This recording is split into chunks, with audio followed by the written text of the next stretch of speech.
হবে না। লোকাল প্রার্থী দাঁড়াবে। কোনো প্রার্থী চলবে না। বন্দে মাতরম, বন্দে মাতরম। বহিরাগত প্রার্থী মানছি না, মানবো না, মানছি না, মানবো না। বহিরাগত প্রার্থী মানছি না, মানবো না, মানছি না, মানবো না। বহিরাগত প্রার্থী মানছি না, মানবো না, মানছি না, মানবো না। অবিলম্বে বহিরাগত প্রার্থী প্রত্যাহার করতে হবে, করতে হবে। কোথায় চলে আসছে?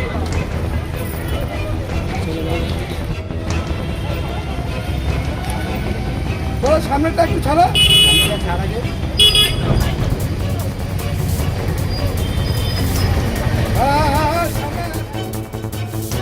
প্রার্থী বদলের দাবিতে আলিপুরদুয়ারে কংগ্রেস অফিসে তালা ঝুলিয়ে দিল বিক্ষুব্ধ কর্মীরা। এই মুহূর্তে যে খবরের দিকে আমরা চোখ রাখছি, প্রার্থী বদলের দাবিতে আলিপুরদুয়ারে কংগ্রেস অফিসে তালা ঝুলিয়ে দিল কিন্তু কর্মীরা। প্রার্থী বদলের দাবিতে এবার আলিপুরদুয়ার কংগ্রেস অফিসে তালা ঝুলিয়ে দিল বিক্ষুব্ধ কংগ্রেস কর্মীরা। এদিন এ নিয়ে ফালাকাটাতে পথবরোধে সামিল হন কংগ্রেস কর্মীরা। আলিপুরদুয়ার 12 নম্বর বিধানসভা আসনে বহিরাগত মৃন্ময় সরকারকে প্রার্থী করেছে কংগ্রেস, এরকমই অভিযোগ কংগ্রেস কর্মীদের। কংগ্রেসের প্রাক্তন সভাপতি শান্তনু দেবনাথ অভিযোগ করেন, এই দলটাকে নিশ্চিহ্ন করার চিন্তাভাবনা করছে প্রদেশ কংগ্রেস, তাই বহিরাগতকে প্রার্থী করা হয়েছে। আমরা আন্দোলন করব, কেস খাবো, আর প্রার্থী করা হবে বাইরের লোককে, এটা আমরা মানব না। যতদিন প্রার্থী বদল হচ্ছে ততদিন দলীয় দপ্তরে তালা থাকবে, আর ওরা প্রচারে গেলে বাধা দেওয়া হবে। প্রার্থী বদল নিয়ে আমাদের আন্দোলন চলবেই।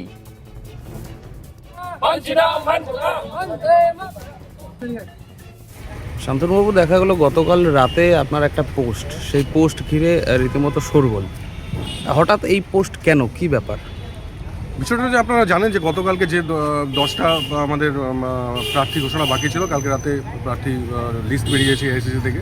সেই লিস্ট দেখে আমি যেটা বুঝতে পারলাম যে এখানে যোগ্যতার কোনো দাম নেই, এখানে পরিশ্রমের কোনো দাম নেই, এখানে সততার কোনো দাম নেই, এখানে টাকাটাই হচ্ছে মূল কথা। এখানে পুরো টাকার বিনিময়ে টিকিট বিক্রি হয়েছে সারা পশ্চিমবঙ্গে, যেটা ইতিহাসে কখনো হয়নি। যে প্রদেশ কংগ্রেস দপ্তরে হামলা, যেটা আমাদের কাছে লজ্জা। আমরা দেখছি জেলায় জেলায় বিভিন্ন জায়গাতে কংগ্রেস দপ্তরে হামলা হচ্ছে, এটা আমাদের কাছে অত্যন্ত বেদনাদায়ক। যে এই রকম নেতৃত্ব যারা টাকার বিনিময়ে টিকিট বিক্রি করে দিচ্ছে, তৃণমূলকে সুবিধা করে দিচ্ছে, সেই জায়গায় দাঁড়িয়ে একজন কংগ্রেস কর্মী হিসাবে আমাদের প্রতিবাদ জানানো উচিত। এবং সেই জায়গা থেকে দাঁড়িয়ে আজকে আমরা এখানে প্রতিবাদ শুরু করেছি। এবং আলিপুরদুয়ার জেলার 5টা ক্যান্ডিডেট পরিবর্তন না করা পর্যন্ত আমাদের এই প্রতিবাদ চলবে। টিকিটের দাবিদারিতে আপনি ছিলেন? দেখুন, টিকিটের দাবিদার কাকে দেবে সেটা তার এআইসিসির ব্যাপার, কিন্তু আলিপুরদুয়ার কেন্দ্রে বহিরাগত এসে এখানে প্রার্থী হবে। আলিপুরদুয়ারের কংগ্রেস কর্মীরা কি, কংগ্রেস নেতৃত্বরা কি নপুংসক? আলিপুরদুয়ারের কংগ্রেস কর্মীদের কি ক্ষমতা নেই প্রতিদ্বন্দ্বিতা করার, শাসক দলের সাথে লড়াই করার? আমরা সারাটা বছর এখানে পরিশ্রম করেছি, লড়াই করেছি, কেস খেয়েছি, মার খেয়েছি, টাকা পয়সা খরচা করেছি, আর এখানে এসে বাইরে থেকে প্রতিবার এরকম বাইরে থেকে ক্যান্ডিডেট চাপিয়ে দেবে আমাদের উপরে, এটা হতে দিতে আমরা দেব না। এটা এআইসিসি এবং প্রদেশ নেতৃত্ব যতক্ষণ পর্যন্ত এই ক্যান্ডিডেট এখানে চেঞ্জ না করবে, আমরা আমাদের আন্দোলন, আমাদের প্রতিবাদ চালিয়ে যাব। আলিপুরদুয়ার পথ দেখাবে সারা পশ্চিমবঙ্গকে। এতে করে তো বিরোধীদের, আপনাদের এই প্রতিবাদে তো বিরোধীরা সুবিধা পাবে, কারণ আজকে সুবিধা করে দিয়েছে সারা বাংলাতে। দেখুন ক্যান্ডিডেটদের অবস্থা, ঠেলাওয়ালা রিক্সাওয়ালাকে দাঁড় করিয়ে দিয়েছে। ক্যান্ডিডেটদের পরিস্থিতি দেখুন, সব জায়গায় বিক্ষোভ হচ্ছে। এটা তৃণমূলকে সুবিধা পাইয়ে দেওয়ার জন্য, বিরোধীদের সুবিধা পাইয়ে দেওয়ার জন্য তো এইসব ক্যান্ডিডেট করা হয়েছে। জেলাতে কোনো মিটিং করা হয়নি। আমি একজন কাউন্সিলর, বিরোধী দলের এখানে আমি কাউন্সিলর, আমাদের সাথে কোনো যোগাযোগ করা, আমাদেরকে ডাকা হয় না পর্যন্ত, মতামত না হয় না, কোনো মিটিং ডাকা হয়নি। এখানে যুব কংগ্রেস রয়েছে, এখানে অন্যান্য মহিলা কংগ্রেসের নেতৃত্ব রয়েছে, অন্যান্য শাখা সংগঠনের নেতৃত্ব রয়েছে, কাউকে কোনো রকম ডাকা হয়নি। পুরো অন্ধকারে রেখে এখানে প্রার্থী পদ ডিক্লেয়ার করা হয়েছে।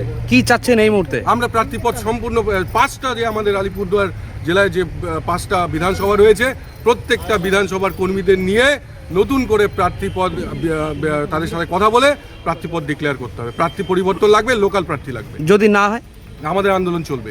আপনার নাম? শান্তনু দেবনাথ। কি দায়িত্বে আছেন? হবে না। লোকাল প্রার্থী দাঁড়াবে। আর নতুন করে আইসা কোনো প্রার্থী চলবে না।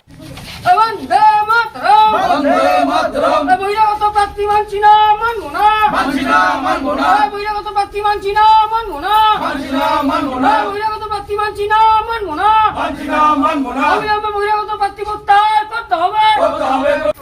কোথায় চলে আসছে?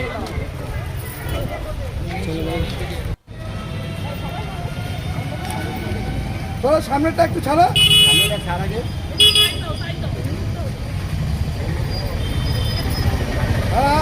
সামনে সামনেটা বন্দে মাতরম, বন্দে মাতরম। বন্দে মাতরম বহিরাগত প্রার্থী মানছি না মানবো না